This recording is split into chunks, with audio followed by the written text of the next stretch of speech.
Hey everybody, welcome to Miscast Commentary. I am Joe Finley, Todd Tebow the Sailor Murray, sailing somewhere. He's off. We'll miss him, and we'll see him next week with our movie. Lots to talk about today, so let's not waste any time. First off, the really sad news. We gotta always start off sad now, it seems. Ed Asner passed away. Just a lovely, lovely individual. Anybody who ever had a story about him, it was so nice, obviously.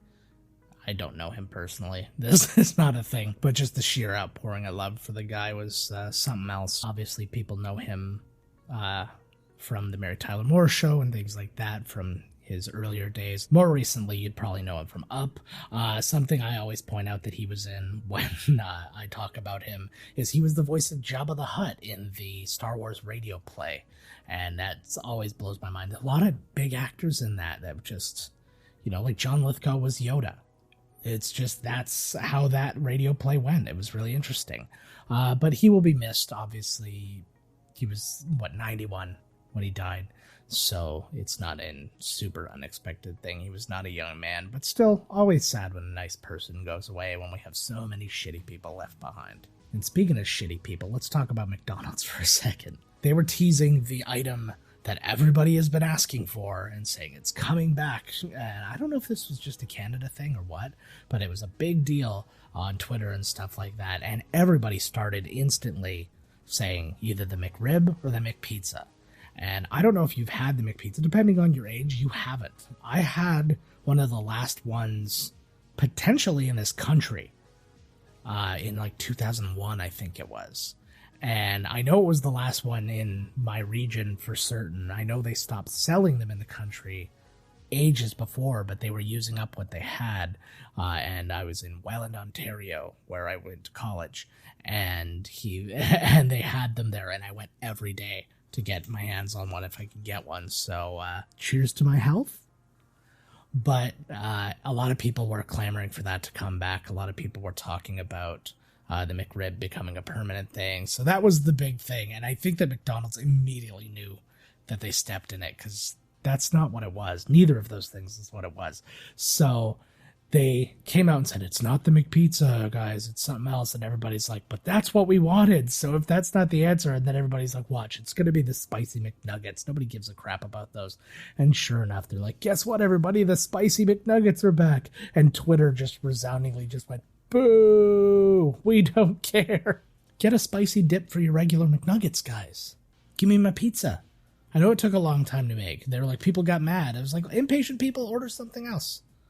I'm patient. I'll order my pizza and sit there and wait. It's 10 minutes or 11 minutes, whatever it was. Who cares? But let's talk about some actual movie and TV news and the things that we talk about on this show usually. I want to talk about the Obi-Wan series. Some images were released of Anakin as Vader. Well, you know what I mean.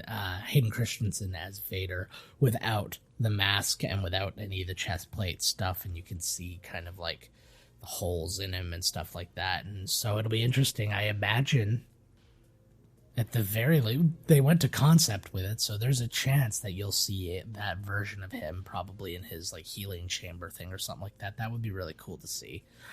Looking forward to seeing what that might end up being. More good news. Finally, I wish Todd was here so we could talk about it. No Time to Die got a release date. It's coming out October 8th, and they released their like launch trailer or what have you. And looks great. Looks like it's going to be a lot of fun. It's a Bond movie. Of course, it's going to be fun. But yeah, it finally got its date, and people are looking forward to it. But I talked to Todd about this because he was talking about movies bombing and stuff like that. He talked about how some analysts are expecting Shang-Chi to bomb. And I'm like, there's no such thing as bombing right now. It's just not a thing. People aren't going to theaters, not because the movie isn't good. They're not ready to go back to a theater. A lot of people want to go back to a theater. But then also on top of that, with safety measures in place, not as many people can go back to the theater. Even if every single seat that was available to buy came out, it's still only maybe a third as many. So what are you going to do? There's like no option. And that's kind of why I was so confused by all the rage about the whole streaming thing, where people were like, oh, that ruined everything. No, nobody was going to go to the theater. So if they didn't do the streaming thing, that wouldn't have made any money. And then not enough people would have seen it in theaters. Black Widow, they were talking about that. They're like, oh, that movie bombed. That movie worldwide, with the streaming and the box office, made almost $500 million. There's no way it cost that.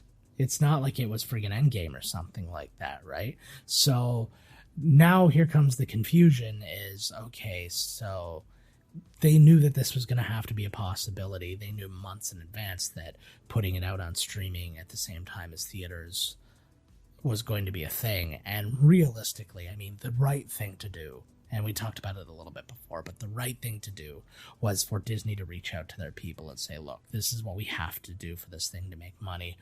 The points that were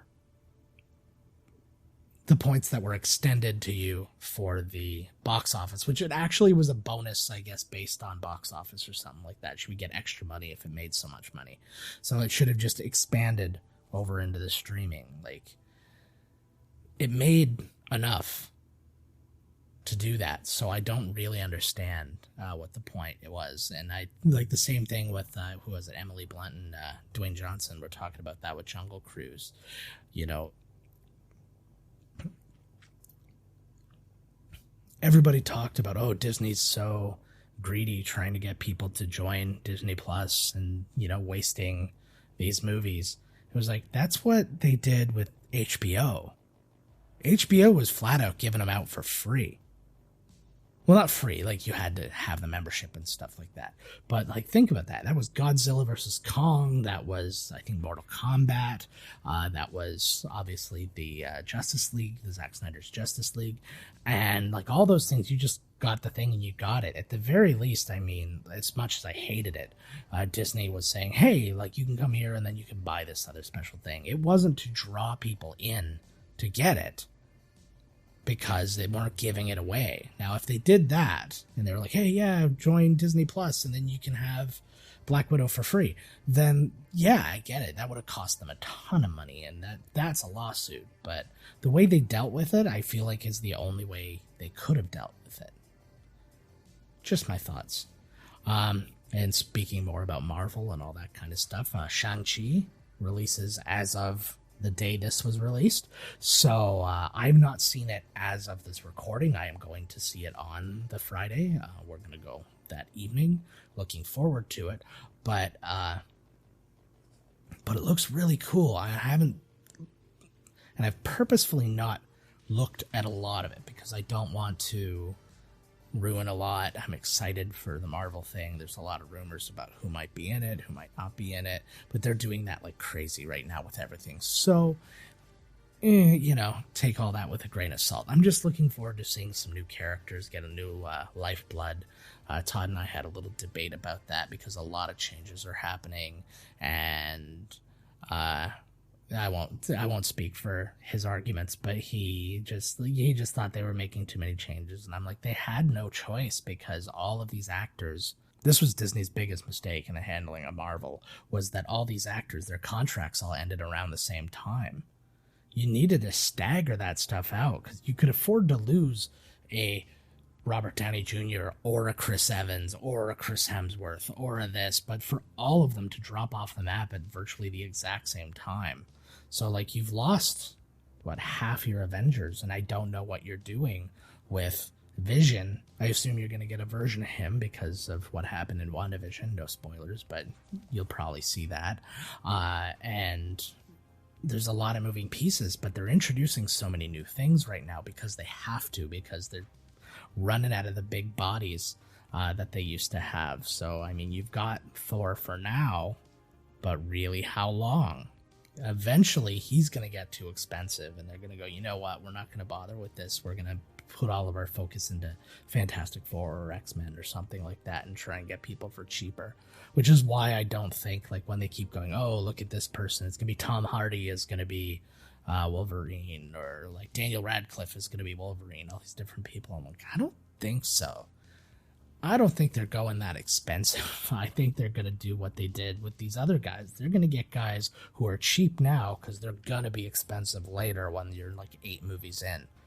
Like Sebastian Stan right now, he signed like one of those like Tim Meadows super long contracts. But when that's all said and done, if they want him back, it's going to cost the cashola.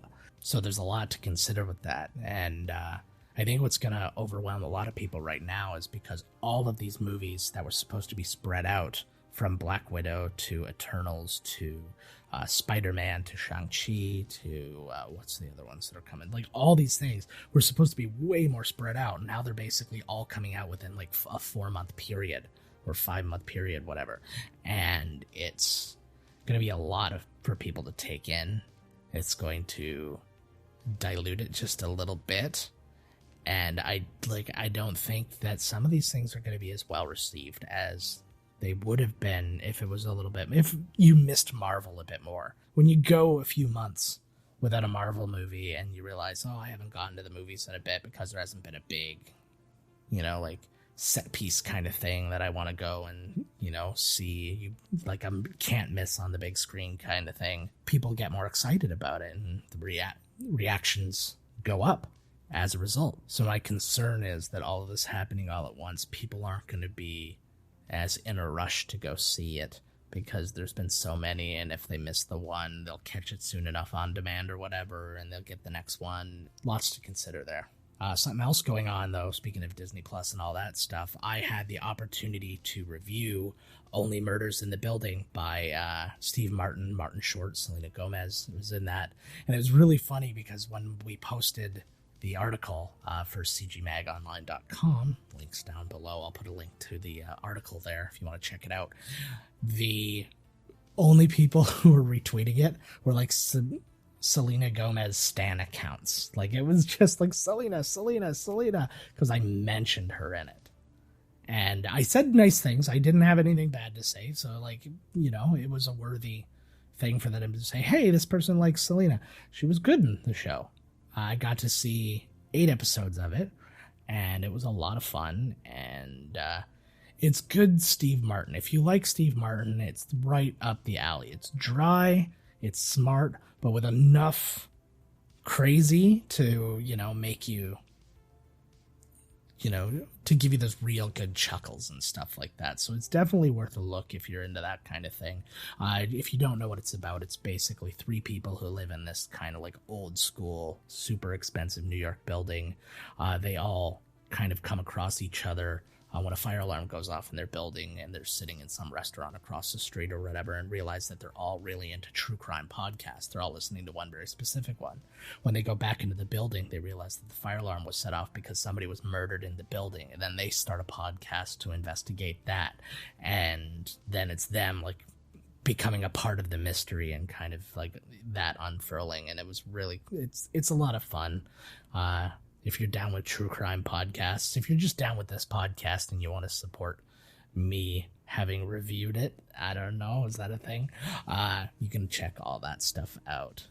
And if you do want to support me, though, because you love me and I've earned it, go check out my YouTube page, MiscastJoe. The link's going to be down below for that as well. I just released a new video teaching you all about the Elgato face cam, which I have here still. I have to give it back, though, sadly. Oh, there we go. This was a gorgeous little webcam, and I'm going to miss her, but I've got my bad boy here. I'm going to give it a name.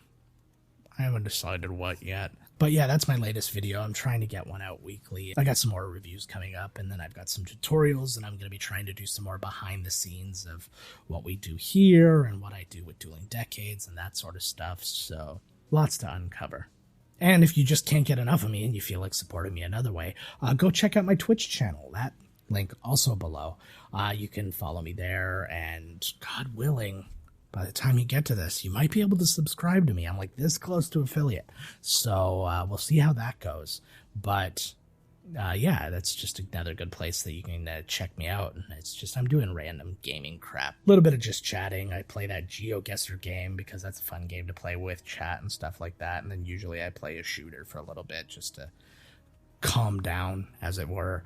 But yeah, you can check all that. So that's Twitch TV/MiscastJoe. Yeah, I hope to see you there. But let's talk about next week's movie.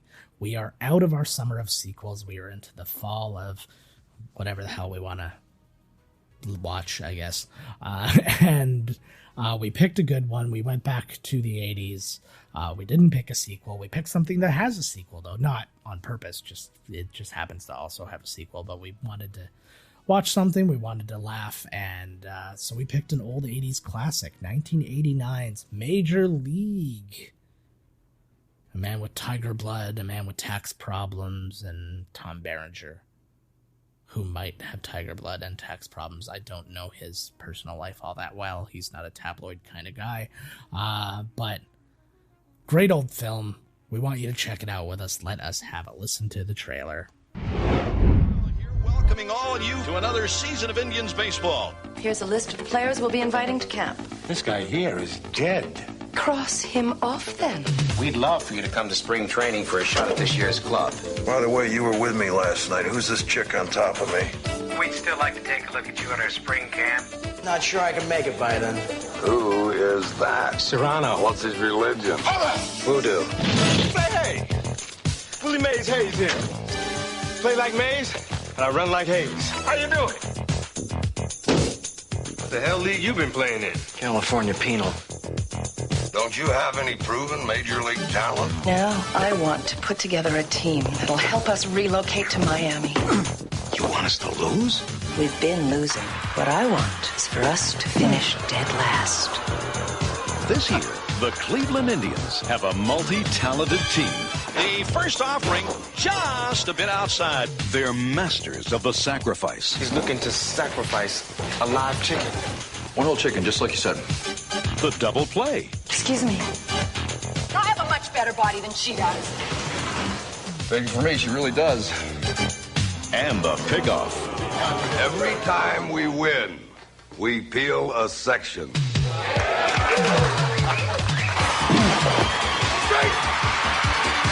Tom Berenger. Zipper on your skirt stuck. Use your imagination.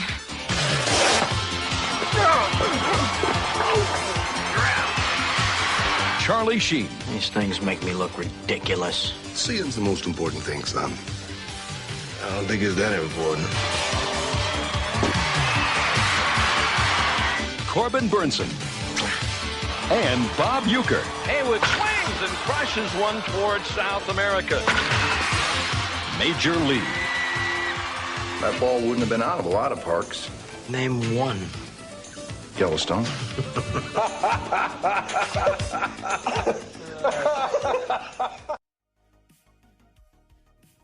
And we're back. So yeah, Major League. That's an old fun one. Yeah, we've got some fun ones lined up for you. So those are the first, and we're looking forward to giving you a lot more leading in. We've actually recorded ahead a little bit, and we've already got some Halloween ones. Well, not Halloween, but horror ones ready to rock and roll. We're pumped up for the rest of the year, and we're looking forward to you joining along the way. Again, thank you to everybody who has been joining us on YouTube. If you prefer to listen to the podcast, that's fine, but I'd love it if you came and subscribed to our YouTube as well. It's fun to see us. It's another cool way to interact with us because you can comment and do all that kind of good stuff. And it just helps us get seen more on that platform, which it actually is our number one platform right now. The most people who watch us daily or listen or experience us daily, I guess is fair, is the proper way to say that, is on YouTube by quite a bit.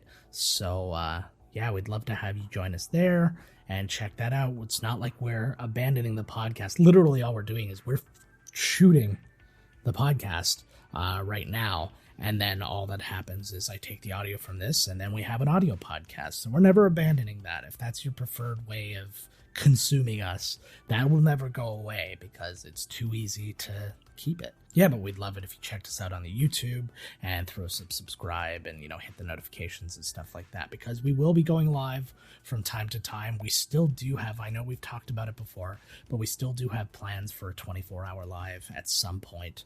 But its schedules right now have just been so difficult. Things have been crazy on my side. Things on Todd's schedule when being away at sea has affected things. So hopefully, I think at the end of his season at some point, well, because he'll be home for a while, I think we're going to work out a date in there, and then we will keep you informed thusly. But that's it for us this time. Well, that's it for me. I don't know what it is for Todd. But always make sure to check us out at miscastcommentary.com. Email us podcast@miscastcommentary.com. You can find us on Twitter at miscastpodcast. I'm at miscastjoe. Todd's at miscasttodd. Instagram at miscastcommentary. I'm at miscastjoe. TikTok at miscastcommentary, and I'm miscastjoe on there as well. We've had some pretty successful videos, clips from our previous episodes and little outtakes and things like that, so you can always go check that out and subscribe there. So lots of ways to see us, lots of ways to reach out to us. As always, if you reach out to us, we'll probably read it on the air or respond to it at the very least. Anybody who's on YouTube will know that I respond to everything that I can, except that one guy who threatened to beat Todd up for telling a joke about punching an old person, which was clearly not true. But that is a very true thing. I saw a comment in the thing going, "Oh yeah, I'm gonna have to send some guys your way," blah blah blah. But he deleted the comment. I could just see it in my notifications, but it wasn't there anymore when I went to go and see it. So he either thought better of it or assumed that he was going to get in a lot of trouble. So good job, that guy, for being really good at the internet. But until next time, guys, with some Major League, we'll see you later. Peace. This has been Miscast Commentary with your hosts, Joe Finley and Todd Murray. Executive producer, Joe Finley. Be sure to like, comment, and subscribe to the podcast wherever you listen. Visit www.miscastcommentary.com for all news related to the podcast. Miscast Commentary is a Miscast Media production.